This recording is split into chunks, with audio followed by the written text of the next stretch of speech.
I'd like to introduce now John Carpenter, and he is the 2015 MRS Innovation in Materials Characterization Award winner. Congratulations. Thank you, Julie. I'm very much humbled by this because so many people have been involved in this work that I just happen to be here. So, well, yeah. We're happy to have you here. It's an interesting, very interesting week, and your talk is titled History, Development, and Applications of Neutron Sources. So give us a preview of what you will be discussing. In my presentation, yes, I have to read. There'll be a little bit of history representing events that led to the present developments of modern neutron sources, an explanation of how accelerator-driven neutron sources work, and a list of advantages of neutrons as a probe in material science. Now, did you expect your work to have such far-reaching effects?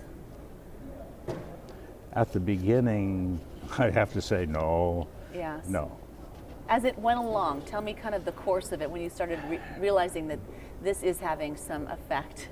They started building big facilities, and Yes. I was involved in consulting about these big facilities, and then it comes to register that I have some responsibilities. yeah, the responsibilities, and I began to realize this is significant. Extremely significant. Why don't we talk about some of the significant things when you realize that this is really becoming bigger than you expected? Well, okay, first of all, the whole field of using neutron scattering methods for materials characterization really came of age in about 1970 with the completion of the first really big neutron source at ILL Grenoble in France. And that continues to be a preeminent center for neutron scattering research. So that's a sort of a watershed. And other contributing factors are the realization that the reactors that were the sources this way are reaching the practical limits of what they can do in terms of power. So on the scene come high power accelerators. Previously they were working for high energy and not high power, which is what we need for the neutron sources. But the developments aimed at high power began around that same time, and some supporting technology came into being, and knowledge of neutron moderators and how to manipulate them for purposes that neutron scattering began to grow at that time. And another big parallel event was the development of computing power. No longer do you have these adding machines. We have big supercomputers to, on the one hand, to simulate the designs. Previously you had to do things by experiment.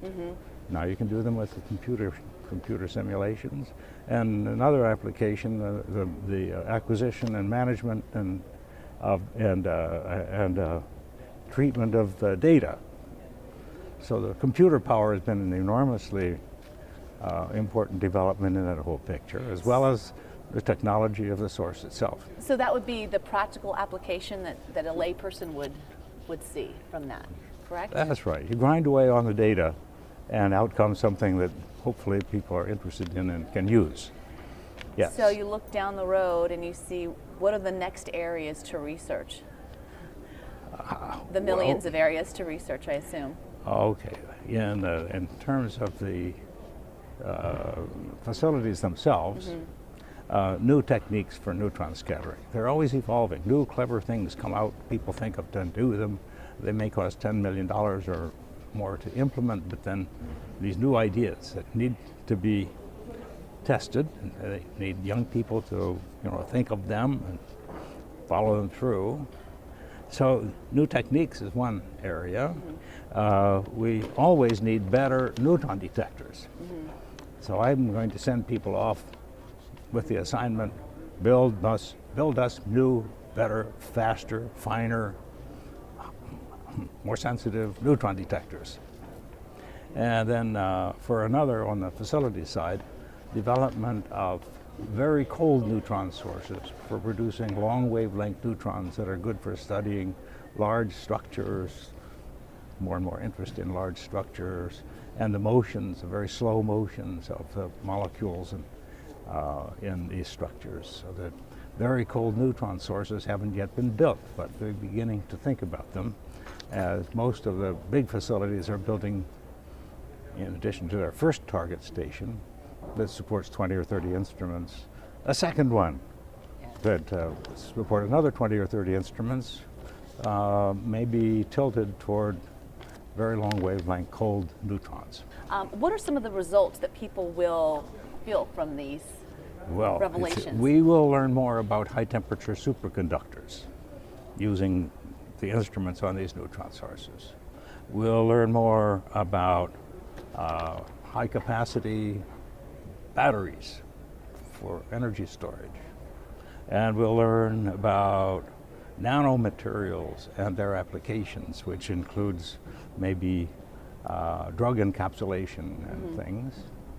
We'll learn more about concrete. You may think that we know everything about water, but we don't.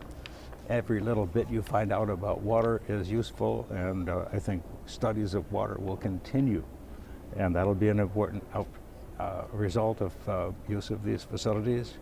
Some years ago, a colleague of mine did some studies of beta amyloid plaque formation, which is the cause of Alzheimer's disease.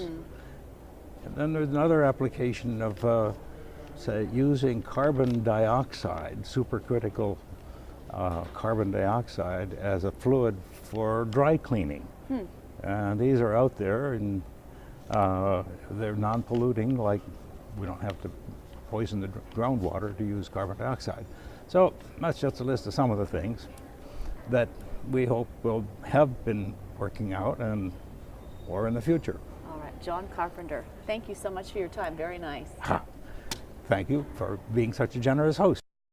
Dr. Carpenter's talk is being recorded and will be available several weeks after the meeting at mrs.org on demand.